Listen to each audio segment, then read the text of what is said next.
आपके पास आ रहा हूं निजामुद्दीन फौजदार साहब, दो बातें हैं। एक तो शुभेंदु शेखर अवस्थी साहब कह रहे हैं कि अचानक क्यों ऐसा हो गया कि वहां लोग हिजाब पहन के आने लगे, पहले से क्यों नहीं पहन के आ रहे थे। और बाकी आपने बातें सुनी है, उन्होंने कहा, उनके कहने का मतलब यह है कि वन हु इज वियरिंग हिजाब, जो हिजाब पहन रहा है वो डेवलपमेंट के साथ नहीं है। निजामुद्दीन फौजदार,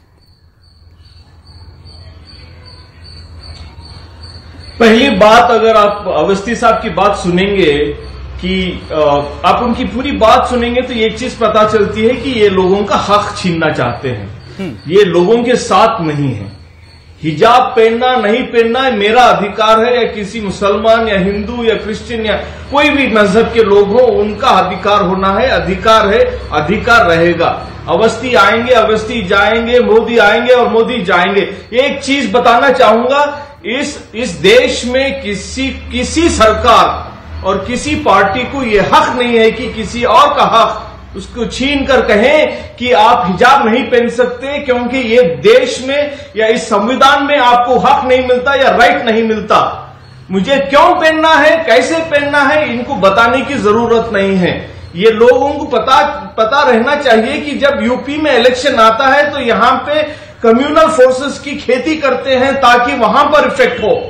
आज शिमोगा में एक लड़के का कत्ल होता है तो बीजेपी का मिनिस्टर आके कहता है ये मुसलमान के लोगों ने किया है। इसको कैसे पता चल गया?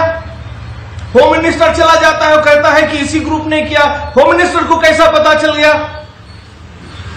चीफ मिनिस्टर कहते हैं कि इसके अभी रुझान, इसके क्लूज आने लगे हैं। पुलिस को कुछ पता नहीं, इन लोगों को सारा प्लान पता होता है कि कब क्या होने वाला है, कैसे होने वाला है। उसके बाद ये मीडिया में आकर उछल कर कहते हैं कि हिजाब नहीं पहनना चाहिए। कांग्रेस ने कर दिया, मुसलमानों ने कर दिया, दलितों ने कर दिया, ईसाइयों ने कर दिया। लेकिन ये बीजेपी को आज जवाब देना है कि इन लोगों ने क्या किया है।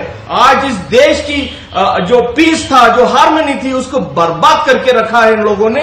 हर जगह जाकर कहते हैं अगर आप हमें वोट नहीं देंगे तो आपका घर चिन्हित कर दिया जाएगा और उस पर बुलडोजर चला दिया जाएगा। ये कौन सी संविधान की बात करते हैं? बीजेपी अगर आज जवाब देना है तो ये जवाब दीजिए अवाम को कि कौन से हक के साथ ये कब खड़े रहे। ईश्वरप्पा कहते हैं निजामुद्दीन साहब, 4 साल, 50 साल, 25 साल, 200 साल, 500 साल के बाद क्लियर कर दीजिएगा, जो शुभेंदु शेखर शेखर साहब ने कहा है कि अचानक हिजाब क्यों आ गया, पहले से क्यों नहीं लोग पहन रहे थे, कोई एक कॉलेज या इंस्टीट्यूशन का नाम बता दीजिए। कब उनको अधिकार देंगे? ये अधिकार नहीं देना चाहते, सिर्फ छीनना चाहते हैं, लोगों को बांटना चाहते हैं। ये आज मुसलमानों की लड़कियों हिजाब वर्सेस द सिस्टम है, हिंदू और मुसलमान के खिलाफ नहीं है।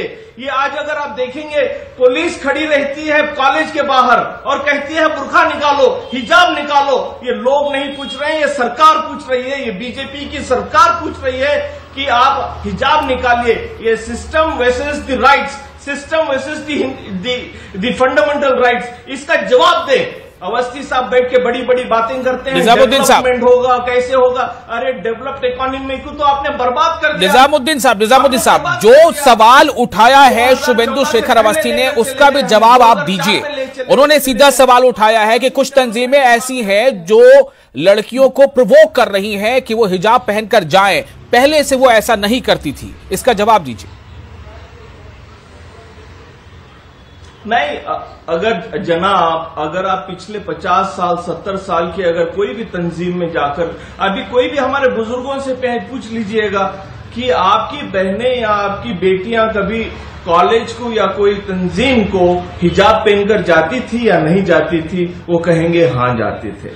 अगर आप कोई भी हिंदू भाई से पूछ लीजिएगा कि आपके दोस्त कोई कॉलेज में आपके साथ हिजाब पहनकर आते थे, वो बहुत सारे आप कोई भी हिस्ट्री उठाकर देख लीजिए, हिजाब पहनकर जाते थे। कर्नाटका गवर्नमेंट का माइनॉरिटी डायरेक्टरेट का वेबसाइट उठाकर देख लीजिए, वहां पे जो लड़कियों को इन्होंने दिखाया है वहां पे हिजाब पहने हुए हैं। कैसे हिजाब आ गया?